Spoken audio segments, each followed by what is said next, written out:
Ini hanya cerita pendek yang berjudul Alia.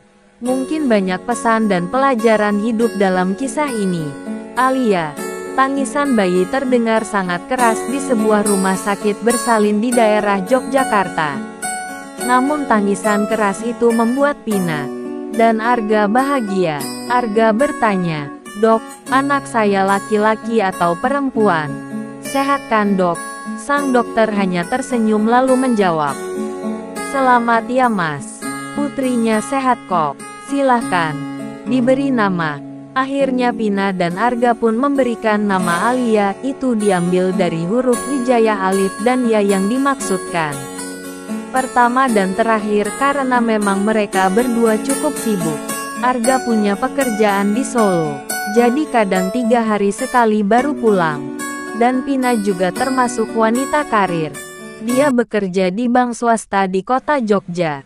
Akhirnya 2 tahun berlalu. Kehidupan keluarga itu cukup monoton.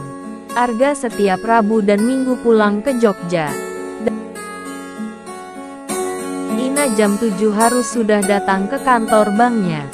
Mereka menyewa baby sister untuk mengasuh Alia.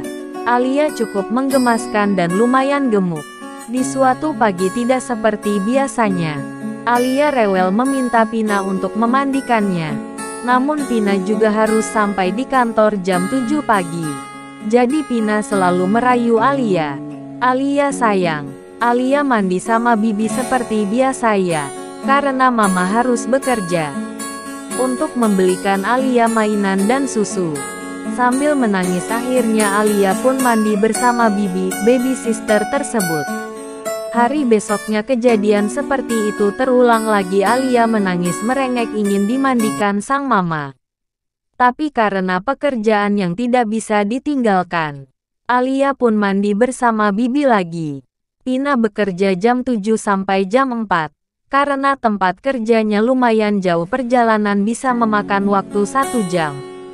Karena jam-jam segitu jalan cukup padat. Jadi Pina jam 6 pagi berangkat dan pulang jam 5 sore. Waktu bermain dengan Alia pun sangat sedikit. Alia jam 8 sudah tidur. Dan di hari Senin pagi, Arga juga di rumah dan akan berangkat ke Solo. Pina juga siap-siap untuk berangkat. Tiba-tiba Alia menangis cukup keras. Dia ingin mandi bersama mamanya. Karena memang Alia saat mamanya sedang berdandan dan siap-siap berangkat pasti baru bangun tidur. Dan Pina pun merayu Alia lagi. Dan akhirnya Alia pun sambil menangis terseduh dimandikan sang bibi. Saat siang jam menunjukkan pukul 11. Handphone Pina pun berbunyi. Pina karena bekerja menjadi customer service. Dia tidak tahu. Handphonenya berbunyi berkali-kali. Saat jam 12 siang. Jam istirahat. Pina pun akan makan siang di kantin. Saat dia membuka handphonenya, banyak panggilan tak terjawab, dan panggilan itu pun dari rumah.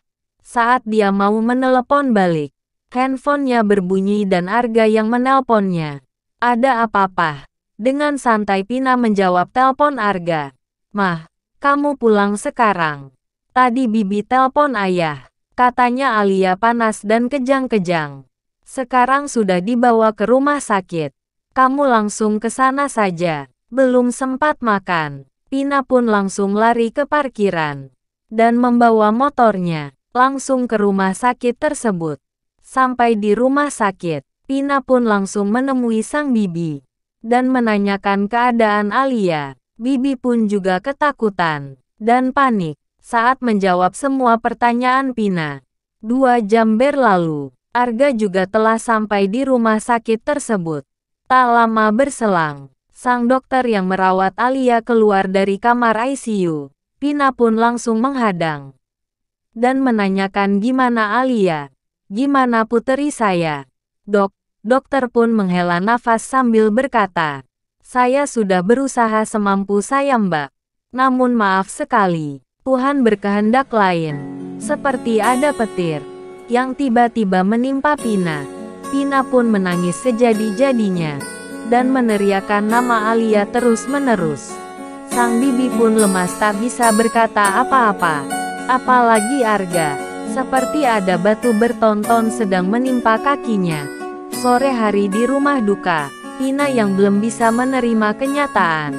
Sambil membersihkan tubuh Alia, dia dengan menangis mengucapkan kata, "Alia anakku, maafkan aku sebagai mamamu.